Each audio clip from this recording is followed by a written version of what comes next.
Welcome back to The Call, a podcast for men, and it's good to be back, Scott. Been looking forward to this all week, and I know that you have been looking forward to this. I'm definitely looking forward to You this. have been preparing, and I can tell you got a list full of stuff there, but it's good. We got a room full of interns. I mean, we went from 2 to 4.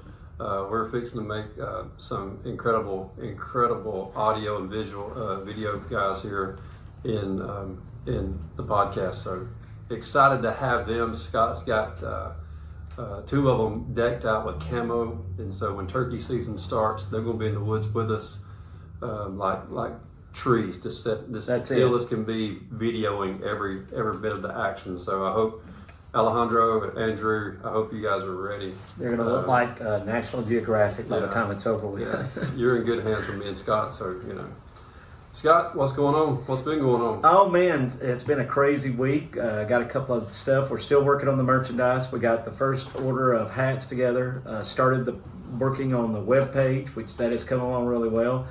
We've got some stickers that are coming on. Got some engraving done. We got some tumblers that are coming. We've also got my daughter just finished a turtle box engraving, which I have it at the house, but I'm gonna bring it next week so you guys can see it. That looks really cool.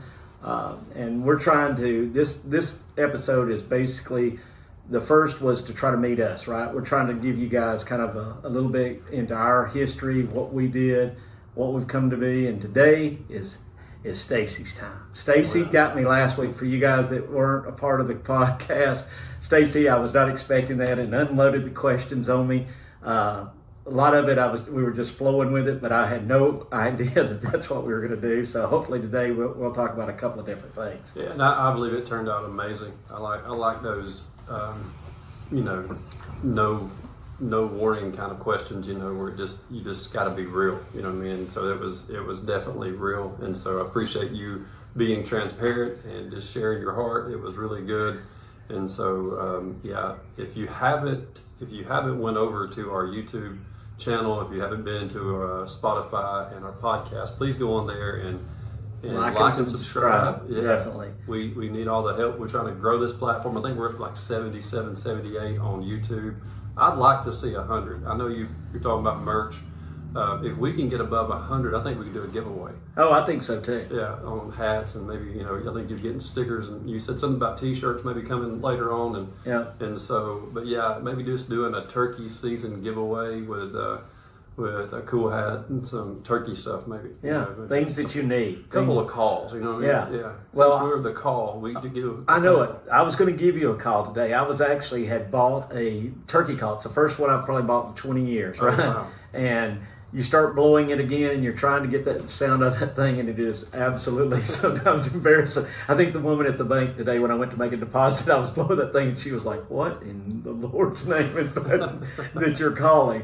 I said, "I'm practicing, ma'am. I'm practicing." Well, the diaphragms are, it takes a little work. It takes some time to get back used to, doing some cuts and some purrs and some yelps and things like that. That's basically all I can do with my diaphragm is those things. And but it takes a minute, and it drives my family nuts because that's all I do. After duck season, I stop blowing the duck calls right into the turkey calls, and so. But yeah, I go straight into that immediately, and everybody's begging me to get out of the house, and so. I think you switch seasons. I mean, for me, I've either got turkey calls in the car, I've got duck calls in the car, practicing. And I highly recommend. The only way to get better is you're just going to have to practice, man. And you have to do it over and over and over until you get tired. This past week, we were talking about goose calling. I had a goose call at my house, and basically it's late season. There's no more goose hunting in Georgia, and man, I've got geese like you have no earthly idea. I'm talking flocks of probably, I would say at least 200 to 300 that come over. And I was out in the backyard blowing that thing, and my wife came out and she goes, "What are you doing?" And I go, "I am calling them. I've got them. Watch them. I've got them turned. They're coming back. Seriously, they make a loop. They come back, and every time they get a little bit lower, a little bit lower." And she goes, "They're going to crap on the car, Scott. Quit calling, quit calling." So I had to stop calling because I was afraid they'd go crap on my car. But yeah, we've had some stuff. Well, and you know, turkey season being right around the corner, it's right on us. I mean, I think the end of this month is private land, and then the 1st of April is public land. So Scott's done got us hooked up. He had us some custom-made turkey totes Yep. from a guy straight out here. He's in Georgia here, part of the Bone Collector group. And so these things, I know you can see them on YouTube. They are amazing. I mean, they are awesome. I'm looking forward to you putting these things to use this year. Hanging one. We've got one actually with the call on there. So you guys that haven't seen them, these are for people that don't know. If you've ever picked up a wild turkey and know how heavy they are, the other thing is to keep the spurs off of you. That's the other thing, because sometimes they have a tendency to come back alive and flop, give you a good flogging. So you have to be real careful with that. I've been cut up by some spurs, no doubt. And when you hunt public land, you have to walk 50 miles back into public land. Yeah. Those totes will come in handy. Yeah. I'm telling you, because there's no comfortable way carrying a 20-pound turkey out of the woods when you're going up and down hills, up and down the mountainsides of Johns Mountain or Carter's, like where we're at. You know, it's tough. So those are awesome, Scott. Thank you so much. Oh, you're those more are welcome. amazing. And but yeah. Just some more things, just that we're wanting to pass along. We've been doing a lot behind the scenes. Scott does a whole lot behind the scenes, and I know he's a man of many hats. I mean, he's an amazing musician. I was blown away. I don't know why, but man, you really performed this weekend at church on those drums. I'm trying. So good. I mean, I told our sound tech or sound guy there, I was like, man, I said, that was amazing. I said, it just sounded like I was listening to the actual like album. Yeah, we're getting there. It takes a little while. It's been a couple of years since I've played. I'm enjoying it. I think they're more desperate than I am. That I had not played in a number of years, and they needed a person to fill in. So the fill in was going, and they were asking me, well, why don't you play very loud? I said, well, that's in case I mess up. So if I don't play loud, you just kind of blend in. But now you're getting your feet underneath you, and things seem to be going better. That's what I tell them. It's really good. I mean, it's very impressive. I'm jealous in so many ways, because you also can play, not just the drums, but the guitar. And I'm waiting for them to bring out the kazoo or something. They just won't let me sing, Stacy. That's the problem. There's no vocal talent there at all. So I'm hoping that I've been giving Tim a hard time. I told him one day I'm just going to grab the microphone and just start belting out tunes, and let's see how it goes. Well, maybe they'll Barney Fife you. I don't know if you've seen that Andy Griffith episode they may let me. Where Barney was trying to sing solo. They turned him solo on the mic that you couldn't hear him, and they had somebody like singing for him. And so, but yeah, it's been a good weekend. A lot going on. I went to take my boat to the river, take the dogs to swim, and didn't realize. I don't know. Maybe we did. I think we may have got into some rocks. Yeah. My prop was busted to pieces. Was it really? I bet it was that last day. It may have been. Yeah. And so I started blaming the boys, like I always do. Like, who took my boat out? And so they were like, we hadn't even touched your boat. We got our own now. And so I was like, well, maybe me and Scott got into those rocks that last day, but I didn't see any difference on the way back in when we were leaving and going. And so we scooted on down the river.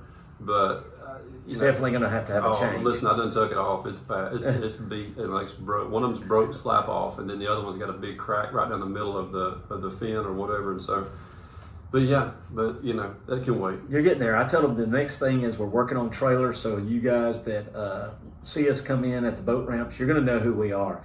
There will be a sample music of Thunderstruck and strobing lights. We're going to have it coming in. We're going to like a floating armada when we come in. I can't wait, man. I can't wait to see that. I can't wait to see just the looks on people's faces when we pull in the boat ramp. It's going to be thing. Well, one of the things that we're wanting to do today is try to talk to Stacy and try to let you guys in and try to figure out his history. So, Stacy, my first thing is I wanted to know, and I know a lot of the viewers have asked questions of, when did you really get into hunting? Well, my dad was an amazing deer hunter.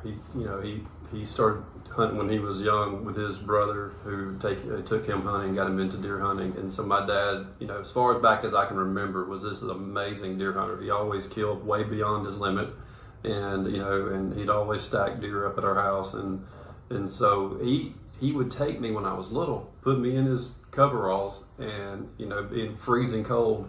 And it just put a passion in my heart. So, that I started hunting then with him, and then when I was probably 12 or 13, we had, I think, like 12 acres where we lived at, and it was covered up with deer near Amakanata. Yeah. And so my dad says, I bet there's a deer back there behind the house. If you'll go sit on that ridge, you'll get your first buck. And so I was like 11 or 12, and I go back there. Sure enough, I set in a little blind that he had made and shot my first like 7-pointer. It was a goofy horn 7-pointer.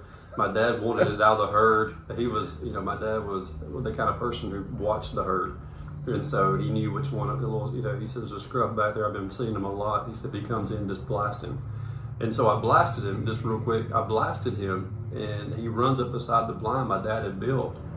And I'm younger than these interns at the time. And so I didn't know, I just knew, I watched my daddy gut 100 deer, probably more than that since I was that age. And so I just started gutting the deer right next to his blind. And so, I do it perfect. So when I drag that deer back to our house, and it's a good little haul. And he's like, "Where'd you gut that thing at?" And I said, right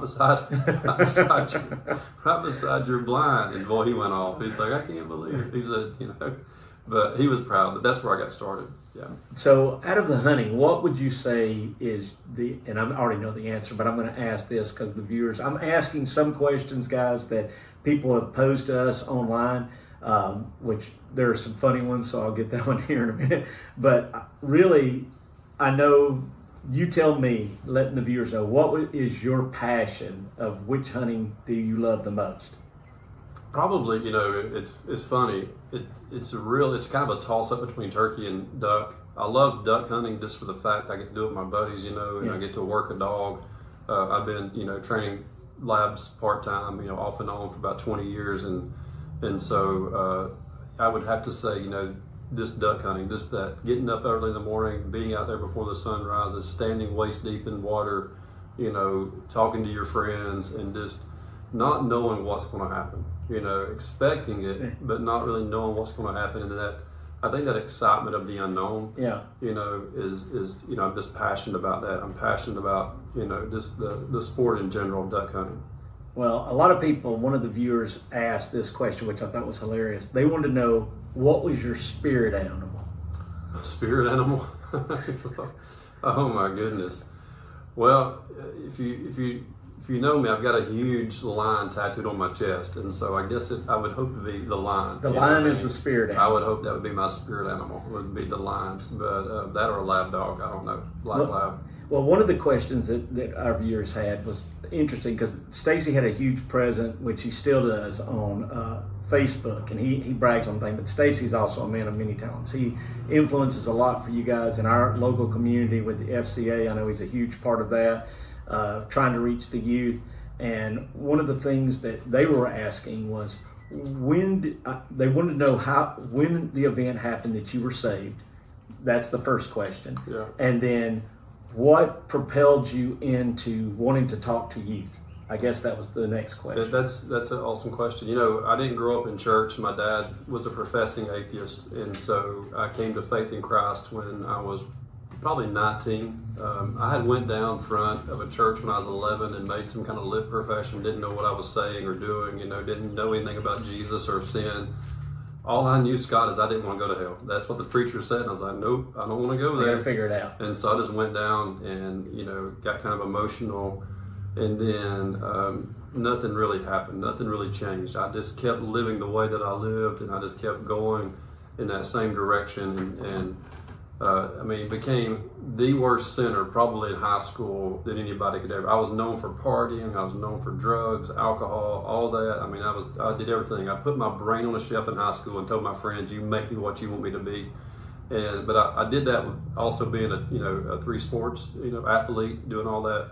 But at 19, my mom started going to church, and she began to write like scripture and put it in my drawer and my pants, and I didn't want anything to do with religion or Jesus or anything like that. So she just kept putting these little verses everywhere. And so she put John 3:16 in my pant pocket one night, and I was going down to Southern Polytech to hang out with some of my friends who were going to college there. And we were going to go and do what we do every Friday night or Saturday night, get drunk and just have fun. And I read that verse, and it just, I don't know what happened, man. I guess the Holy Spirit took a hold of me. and it just wouldn't let me. It wouldn't leave me alone. I kept reading "For God So Loved the World" over and over, and I'm thinking. Then I started reading my name. Like my name started coming up like Stacy. For God So Loved Stacy, and so that radically, that's when the change happened. I went home that night from my friends, and I just fell on the floor and asked asked God that, if I'm not right with you, please, I want to be right. And that went on for days. I just kept praying every day and asking God just to change me and make me more like Christ. And I was just so blown away that God would love somebody as nasty as me. I mean, really, because the things that I'd done, what I grew up in, I just could not believe God loved somebody as dirty and as nasty as me. It wasn't about hell no more or burning. It was about how could you let your son die for this trash, this junk. And so not long after that, they threw me, like most little churches, you get on fire for Jesus, they throw you in Sunday school class and want you to teach. And so they threw me in a youth class and said, here, teach. There was 2 boys in there, and I'm like, which I poured myself every week into teaching those boys. But I wasn't satisfied with just 2 boys. I wanted to grow God's kingdom. And so every week I'd go to the bike track, because we had a BMX track here. I'd go to the ball games. Anywhere teenagers were, I would be there, handing out stuff, inviting them to church, handing out candy. I got in trouble by the law for going to like bus stops. They thought I was some kind of creeper, I guess, or some kind of, I don't know. But I was going to bus stops, inviting kids to, to my Sunday school class. And so it went from 2 to like 30. I mean, that's how fast it grew. And so that just put a passion in my heart for students. And I've just always had a passion for, student ministry and speaking to students. And so then I became like a youth evangelist. I was getting invited to go speak at all these youth events. And I'd go to like Winterfest and Winter Jam, and I was speaking on a big stage, and so it just, all those things just transpired and just never have left me. 20 something years later, well, I'm sorry, it'll be this May will be almost 30 years that I've been pursuing that and sharing and going after the students and talking to students. And I think sometimes they don't realize that mistakes and, as you well say, the things that change your life were events that happen. And sometimes I think that what people, especially young guys, don't realize is sometimes you have to go against the grain, right? Oh, yeah. You got to be the person who stands up in your group and says, I'm different. I'm a different person. I'm not like everybody else. And the problem is sometimes, I know especially when they're younger, it's hard to do that because there's so much peer pressure that goes with that, and people are looking at you. You're embarrassed to stand up, and I think sometimes once you I call it embrace the embarrassment, things start to change for you. Oh yeah, definitely. And all of my friends, after I'd given my life to Christ and started following Him, every one of my friends didn't want anything to do with me. They still wanted to party, and I got it. I wouldn't. I wouldn't carry an 18-pound King James Bible beating people in the head with it. Right. I was just saying, hey man, I'm concerned about where you're going to go when you die, And they're like, man, we're only 18 and 19. We're not going to die anytime soon. And it's crazy because I've buried most of those guys since then. Which has been 30 years, over 30 years. I've buried most of those guys because of the lifestyle they lived. They died harsh, harsh place, and so, but I said, okay, if this is how it's going to be, I'll just go on my own, and I still screw up every day, still fall short. And I think that's what people like is somebody who's real, what I mean? That doesn't push religion down somebody's throat. It's just real. I'm tatted up. I mean, I've got this crazy looking beard, and usually it's longer and bigger than this, and so I look like Al Qaeda or one of the Duck Dynasty guys most of the days, and so, but I've always just been real, and I just love people. It's crazy how, I didn't even like people growing up. I mean, I didn't. I was a shy kid. My parents would have said, I never thought in a million years you'd be up on stage speaking because you were such a shy kid who kept to himself. People thought I was conceited in high school, but when God comes into a person, it just changes them. You're right. It changes everything. So, well, one of the other questions I wanted to ask you, and one of our viewers, they said they want to know what you felt was the biggest failure in your life and how you changed that failure into a positive. Wow, that would, I don't know that I could pick one. I mean, I think I failed at a lot of things, and I failed at so many things in life, and just looking back. But don't back, you think you learned from your no doubt. For people that don't believe that, I honestly believe that it's not, if you look back in your life, the things that you do right, you don't really learn from, right? Because you just take it, you say, oh, I can do this, whether it's playing like an instrument, right? You give an instrument, you sit down and you're a savant, you pick that thing up and you start playing it. Oh, it's so easy, I'll toss it to the side. and then you're like me, right? Yeah. Who struggles with it day in and day out, trying to learn how to play it. And it's the same thing with you. And I think a lot of people don't realize that failures, to me, build more out of you. And I think that, honestly, in your life with God, I think that's the other thing.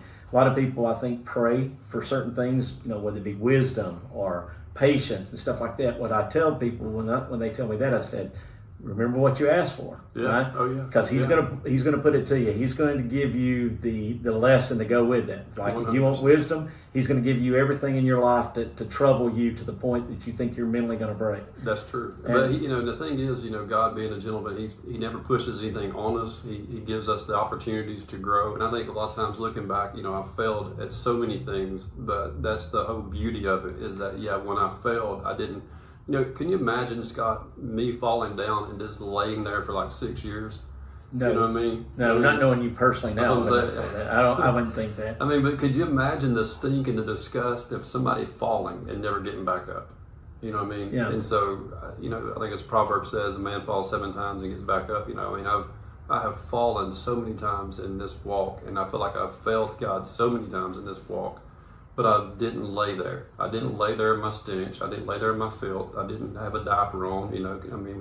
I didn't sit there and just, I got back up every time. Got back up and kept going. And I think that's the difference. Is when I see so many people fall away from the faith or whatever, and they just don't come back. And I'm thinking, man, how could you not? It's like the disciples said to Jesus one time, hey, where can we go? He asked him a question. He said, will you leave too? Because the multitude had left him. Right. He's like, and he looked at his 12 and he said, will you guys leave too? And it's like, where can we go? We have nowhere else to go. You're it, man. We've tried everything else. I've tried everything else. You're it. And so it's crazy. I have been a motocrosser. I've rode bulls. You name it, I've done it. Just trying to fill that void, in my heart. Just trying to find satisfaction. Couldn't find it. Raced BMX for several years when I was in high school. Hunting, fishing, which those bring pleasure, but just nothing could fill that void. Yeah, it's so funny because I was watching a thing on Netflix that had basically Deion Sanders, and he was talking about at the height of the pinnacle of his success, when he could buy anything with money that he had, could get any woman that he wanted. He was so lost and felt so abandoned that he didn't have any feelings inside. Excuse the train. I got the train here. But he said that was one of the reasons why it led him to salvation, is that he was looking for something more and couldn't find it. Even though he could buy anything he wanted, he was so empty on the inside. Yeah. And he could have anything he wanted, any woman he wanted, any of these life pleasures that he could have. He had it at his fingertips, and just his testimony is very powerful. Yeah. I enjoyed listening to his testimony. What would you tell your 18-year-old self now if you had to give yourself advice at 18, that person, and being in the position that you know now and the things that you know? What would you tell that person? I would definitely start with stay close to Jesus, stay close to Christ. That's what I always tell young people every time I meet them. Stay close to, and don't follow your heart, because your heart will fail you. It'll let you down. My heart has let me down many, many times. The scripture stands true on that. And I would tell my younger self, take the time, take time. Man, you don't have, your grandparents ain't gonna be here forever. Yeah. Your mom and dad are not gonna be here forever. Your friends, and there's so many friends that I've had to bury as a minister. I guess when you're a pastor to a group of people, not just a church, everybody calls on you to do their funerals. And so this year I've done 2 or 3 of my friends' funerals that's passed away. And I would say just take time and cherish it, man. These high school kids that are in high school and you just want to get out so bad, you're wanting to leave, you're wanting to go off, I'm telling you, you're going to look back at when you're my age and say, man, I wish I'd have spent more time doing this. I wish I'd have spent more time in the woods. I wish I'd spent more time with my dad or my mom or my grandparents. I'd just give anything just to go to my grandparents' house one more time and just sit on the porch, and sit in the swing and just talk to them and listen to their stories. They were an amazing group of people. But yeah, I'd tell myself, man, just slow down and enjoy every day, every minute, every person that God's put in your life. Enjoy it, because you're not promised tomorrow. You're not promised them. You know, you're not promised that time, and time is our greatest commodity. Yep. Can't put a price on it. there's no way you can put a price on it, you know. And there's no getting it back. Once Yeah. it's gone and spent, there's no more time in there. And it's hard when you're young to think about that. And I tell my son that all the time. Is, you know, a lot of times he's so busy and you're trying to do things, and I was like, dude, I just want to spend time. We just got to do time, right? Yeah. And so one of the things, I know that you're talking about your grandparents. Who would you say is probably one of the most influential people in your life that you admire as a mentor, and why do you admire them as a mentor? I have several there too, because I have, you know, I look at, like, my grandfather was a World War II veteran. He's a Purple Heart also recipient, and I mean, just his story, my grandma's story. He was a farmer, you know. He built houses. He was a man who worked by his hands, and his love for God and for my grandmother was just amazing. I mean, to this day, people still kind of line them up with the notebook. That's because awesome. my grandma had Alzheimer's when she passed away. My grandfather moved into the Alzheimer's ward with her and wouldn't let nobody take care of her but him. And going by and just seeing how he loved her in those last days of her life. That's cool. You know, he was just and he wasn't a fisherman, he wasn't a hunter. He'd take us fishing, and it was so funny. He'd always tell us, "Hey boys, don't y'all fall in." And the next thing you know, I look back, he's falling in the water. He's falling off the creek bank, and he's in the water. He's like, "I just told y'all not to fall in. Here I am falling in." And so, but he was just a cool person, you know, and he was a Southern Democrat, and that's one thing that we didn't get along, you know, because we had our different views. But he was a no Southern Democrat, believed in Jimmy Carter, or, you know, and I'm thinking of all people. But he was just an awesome example to me and my brothers and my cousins and stuff. And so, yeah, I guess he would be one. And then I had a pastor who's passed away now, Dr. Woody Lee, who was just a good mentor, like a father figure in the ministry, who would always call every week and check on me. No matter where I was at, he'd call and check on me. That's awesome. And give me great advice, you know. But he'd always call me. He was from Alabama. And I can still hear his voice now saying, "Sean," and he called me like at 10:30 at night. You know what I mean? He called me at 10:30 at night. "Sean, you still awake?" I'm like, "Yeah, I'm still awake." That's awesome. And he's always like, I need some advice, you know. And I'm like, "Who? You've been in ministry 50 years. Do you want my advice?"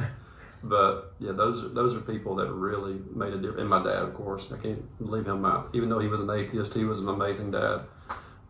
He didn't hold back. He wanted us to be tough. He beat on us. He'd have us out in the woods. He'd make us do pull-ups and chin-ups and all this stuff all the time. And he wanted us to be fighters. My dad was a fighter in high school, and so he wanted us to be fighters. And so that, you know, more than anything, he was always teaching us these moves, like these, you know, submission moves, and punching us in the throat. He would punch us in the throat, and I mean, we'd sit there and just gag, you know, like, and so.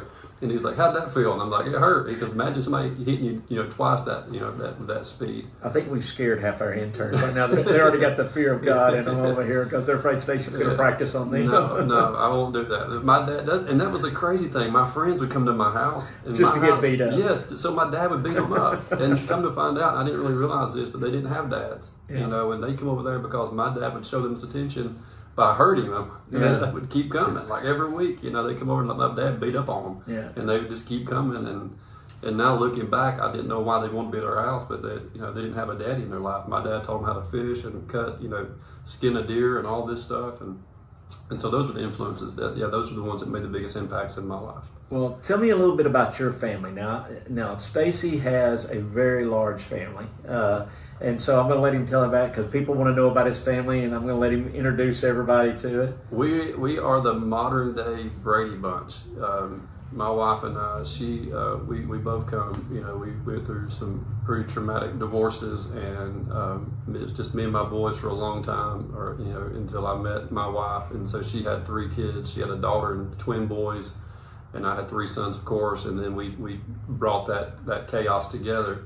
And it was a perfect blend, though. And so my daughter, Ramsey, she's 25, 26, and then Zach, he's 21.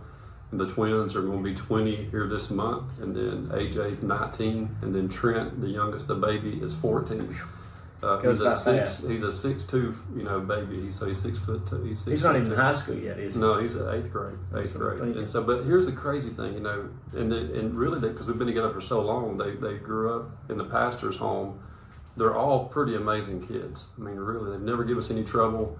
They do things that any other teenagers do. We've kind of always, I've never pushed religion down their throat, and so they didn't grow up in one of those homes where, Daddy forced them. Yeah, Daddy gave them opportunities and choices to make. Like you can, if you want to listen to rock, listen to rock. If you want to listen to whatever, listen to whatever. And so that, because I listened to all that stuff, and so Yeah. there's like, man, my dad was cool. We grew up with Pearl Jam and Alice in Chains, and going to church on Sunday morning, Daddy's blasting Alice in Chains Rooster, or Nutshell, and so, but I let them, be skateboarders and just live their life, and so. And we have, I think we got 3 dogs and a cat. So, A cat. I did not know about the cat. Listen, the cat was not my decision. I'm not a cat person. Now, does the cat hunt? The cat does hunt. The cat will bring all kinds of crazy stuff to our house. And so it's brought snakes, rats, rabbits, birds, you name it. It's brought it to the house. And so his name, we couldn't come up with a clever name, so his name is Mr. Kitty. Mr. Kitty. For those who want to know. They thought he was a girl forever. He was a rescue cat. He was in a busy intersection in Dalton, Georgia. My boys got out and rescued this cat in the middle of the intersection. And so we should have called him Lucky, of all things, But, and so him and my wife's dog Graham, who is a golden doodle, are worthless. Basically, they're there they're comfort pets. You just pet them to get comfort, and so you're kind of like Luke Morgan. I mean, I have to say that Luke is the only man I've ever seen stop on the side of the road and give a dog mouth to mouth. And revived it. He laid hands on this dog, and the dog was supposed to die, and the dog lived. And from that point on, this dog was actually our mascot for years. And I always told him, I said, I don't know who was luckier, the dog or Luke. That's what I would say. I said it's a crazy thing. He's a better man than I am. I promise you that. I'm not going that far. You're not giving him mouth to mouth. No. I throw a peace sign, and it's if it's dying, it's gone. I think I'm kind of at I've got a couple more questions, but I'm going to kind of open the floor up to you, and you tell the viewers anything that you feel you would like to tell them as far as about yourself. Something that I haven't. I thought the spirit animal was a great question that was on there. Stacy is such a giving person, right? And for you guys that don't know that and are out there listening, and he gives it 100% all the time. He's trying. I mean, he's after it, trying to do the right thing. And I think sometimes when you're that person, you get bogged down. And he and I have. Sometimes I try to give him the motivational speech. And I think that's the other thing that I will say, and then I will leave it out. Stacy is a big picture person, right? He is the man of many dreams. All right. And sometimes he and I joke about it all the time. I said, just when you got to put it into the universe, right? I mean, you got to say it if you want to believe it. So for you that don't know Stacy is an incredible person with incredible ideas. He comes in, this podcast, I have to give him is his idea, right? I'm just the guy I'm like the guy in the Wizard of Oz. I'm trying to pull the levers, trying to keep this thing working. I call Scott Walt Disney. I said, you're making dreams come true. That is true. But so tell us something about you that nobody really knows. I mean, I would think that as a minister, everybody thinks they know you, but I don't know if they truly know you. Yeah, a lot of times we look at people and we think they have it all together. We think that everything's going good and everything's great in their life. And, a lot of times I struggle with a lot of, dark issues, I guess, deep in. And I was talking to one of my buddies who I hope to have on the podcast soon, Chris Ham. He's out of Wisconsin. He's the owner of HHH Sports. And he's just somebody I always reach out to. And just going through when you really take a stand for anything, you're going to get some friction and some backlash, and this is not an easy life, And Jesus, when he said, "Take up your cross and follow me," he wouldn't make any puns about it. That was, it was black and white. Take up your cross, and so following Christ has been, for 30 years now, has been a blessing, but also I tell other people it's also been hard, And one of my pastor friends was like, "Dude, you need to write a book." He said, "Man, all the things that you've been through," he said, "You need to write a book, man." He said it would be a bestseller. He said, I agree.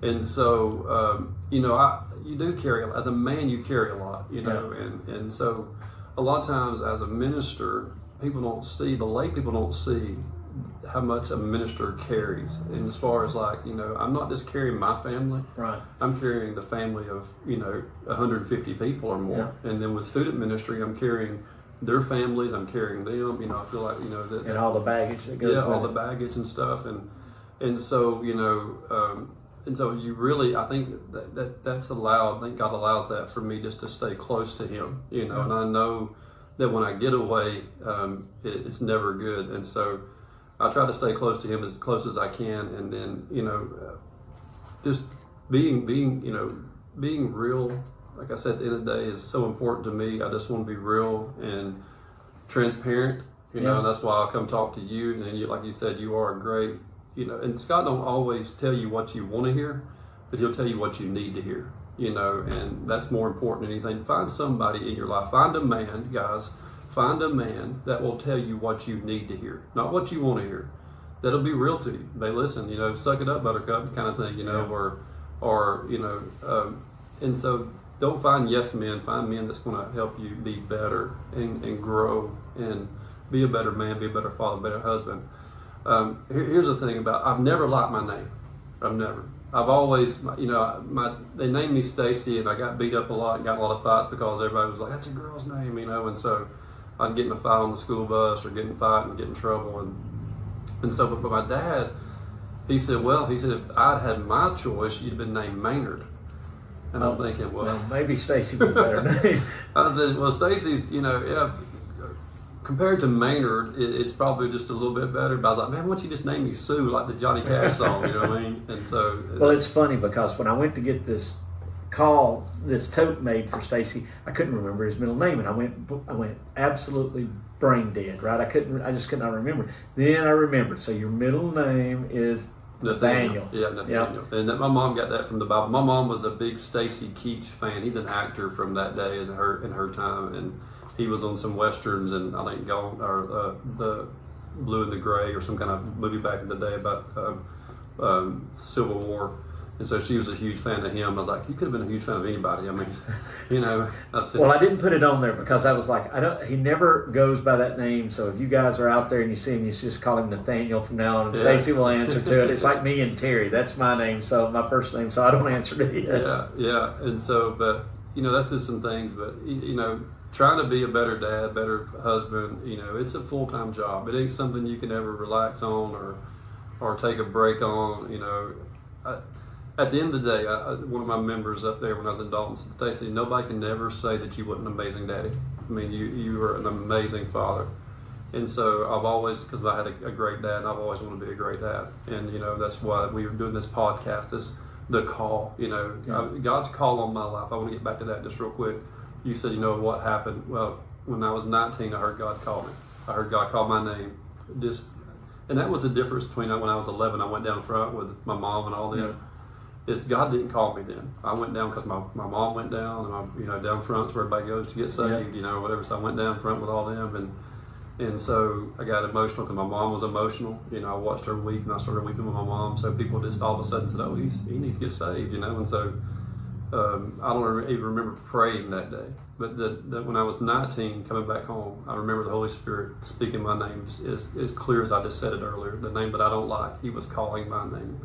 And He never would leave me alone, and so, but that's kind of how it all kind of stems from, and this call that I believe every man in this room, every man listening to this podcast or watching on YouTube has a call on their life. Yeah. You wouldn't put here by accident.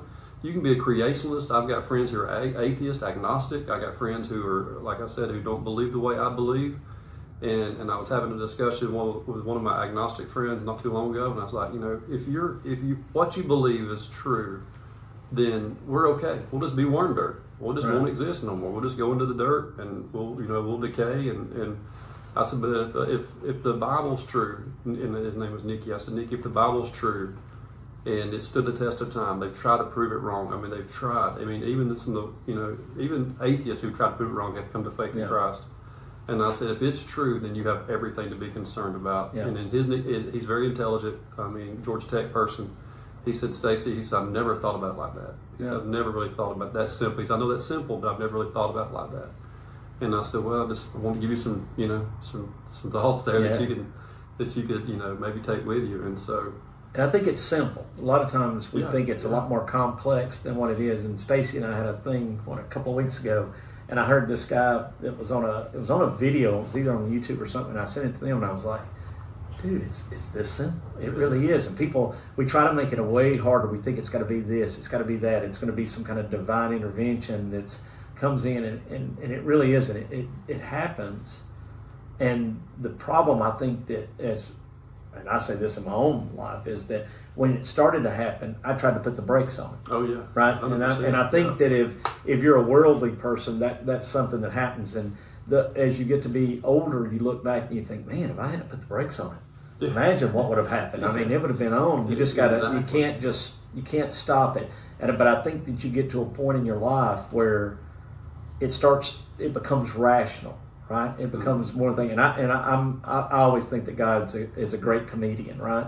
And I always tell people, trust me, I've got agnostic friends too, and we have these philosophical debates and go back and forth. And I always tell them, I said, you can't even remember where you put your keys, right? Yeah. And if everything was supposed to hold on, how could it happen, right? It's a lot more complex. I go to bed at night, my heart beats, my body continues to do it. I don't even know what's going on, right? So who's in control of that? And I always say that it's a bigger force that's in that. And I think that as we, and I say that as believers, it's when you first become a believer, it depends on the surrounding friends that you have, just like you said. And the problem is, especially if you're young and you're in high school or something like that, and it happens, nobody wants to be that person, right? No. Because you're going to get ostracized from the group and the whole 9 yards. So it's a long, rough road. But there are people. That's why we're here, right? In this podcast, that there are people that are like you. You just don't realize that they're like that. Stacy and I kind of have bared our souls in these last 2 episodes of kind of who we are, and I think that if you learned anything in looking back at these 2 episodes is, first of all, we're not perfect by no means, right? Partly the reasoning and the knowledge that we do have, and I tell him this all the time. I said, God used to drag me from one ditch to the next. It was like had road rash, man. I was like, I think I was doing something right, and the next day I would be on the wrong path, right? And sometimes it doesn't happen overnight. It sometimes takes years till you come to a point in your life that you think, dude, I can't live like this anymore. Yeah. I got to change. I got to make a change. That was me. Yeah. I mean, I almost died of alcohol poisoning. I mean, Yeah. I was out of control. Yeah. I mean, I'm a 3rd generation alcoholic. Yeah. So I speak to a lot of people who are battling addictions. Yeah. I go to a lot of men's, rehab centers and speak. And I've been to almost every state prison in Georgia and spoke. And that's what I was going to kind of wrap this up with. At the end of the day, if I can help one man understand his call, getting back to my atheist daddy, I'll never forget, we'd have preachers come to our house, deacons, church leaders from the Church of God, the Baptist church, you name it, they all came to our house because they wanted to win my daddy to Jesus. Yeah. And so my dad, he was more intelligent than most of those little country preachers, and so he'd make them just walk out of our house with their heads down in defeat, and he would just be so happy about it. He'd just be so tickled that y'all debated them or whatever. But when I gave my life to Christ, I came home at 19 and gave my life to Christ that night. Leaving Atlanta, came home, fell on the floor. My dad began to watch me, and he tried everything he could to shake me. He would persecute me. He'd make fun of me, and it all came to a head. And one day I was laying in bed. I was working 3rd shift, going to college, and I was laying in bed, and my dad comes in. I've never seen my dad cry. Never. I've watched his loved ones die, his mama die. Never seen this dude cry. Tough as nails. And so he burst open my door one morning, and I was asleep. I just got off 3rd shift, and I could tell that he'd been crying, and I could see it through the silhouette and just the sparkles on his face. And I was like, man, I said, Dad, you okay? And he's like, no. He said, I'm not. And I said, what's up? He said, somebody died. And I was like, who? He said, me. And I was like, what? And I was still like groggy, I was still a new Christian, and I was like, what do you mean? He said, man, I died today. He said, old Jack died today. And I said, really? He said, yeah. He said, I met that Jesus that you've been talking about. He said, I watched your life. He said, I watched you. He said, man, if anybody's got it, you got it. And he said, I watched it. He said, now I got it. And so that was cool. And Scott, I have stood and spoke to 5,000 people, I've stood and spoke to 5 people. And if I can help one person, and I always make fun of myself. Yeah. When Jesus came in on that triumphant entry, he was riding a donkey. Yeah. And I often say I'm the donkey that Jesus rode in on. If he can just use this donkey to ride in, come on, right? Get Ride on, hop on. And so I'm the donkey. They wasn't cheering for the donkey; they were cheering for Jesus. So I try to keep myself humble that way of realizing that when God does anything amazing in my life, it's not me. I'm nobody. I'm just like anybody in this room. And if God does something, it's Him. He does it. And so. And I've seen a lot of people, come to faith in Christ over the last 30 years. And it's just, and I've seen the one, come to faith. But that's what it's all about. And that's what, that's why God put this podcast on my heart. So maybe you and I can sit in this little room and speak to thousands of men across this, not just this nation, but the world. Maybe we'll have an influence. Maybe somebody will answer a question, send us back, and find out Stacy's spirit animal now that we know that it's a lion. And I appreciate you being so open. I think that's another thing. Is the one thing that I think you'll realize from us is we are an open book. We try to hit you with everything that we have. We don't hold anything back. You get the good, the bad, and the ugly. That's right. I always tell my boys, and I tell these guys here, don't watch my life, because if you watch my life, it'll give you every bit of the reason to turn away from Jesus at times, because you'll say, well, look at him, he failed.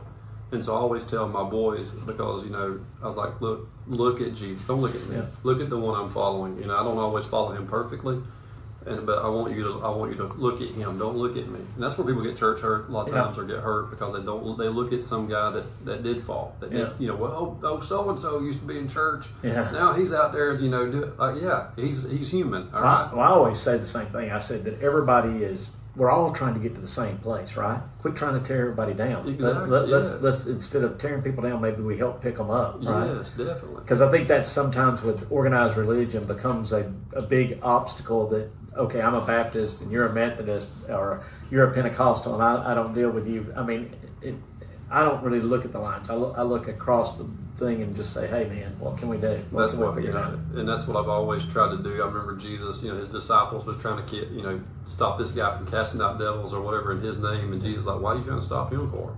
He's just doing. He's not going against us. He's not hurting us. He's helping us. He's helping us. Don't. And that's that's what I've always tried to just instill in myself and those around me, is like, if they're not, I don't. If they're not giving against me, then they're definitely I ain't gonna stop them from being who they are. But yeah, that's just my life in a nutshell, and there's so much more. Of course, we got a lot of time to get into it all, and I'm sure we're just peeling the onion now. That's right. That's they're gonna be tears and laughter. There could be all kinds of stuff. Yeah, these interns are in here crying right now. Well, and thank you guys. I appreciate all their help and stuff. So I guess until next week. Yeah. Hey, don't forget to like and subscribe to The Call.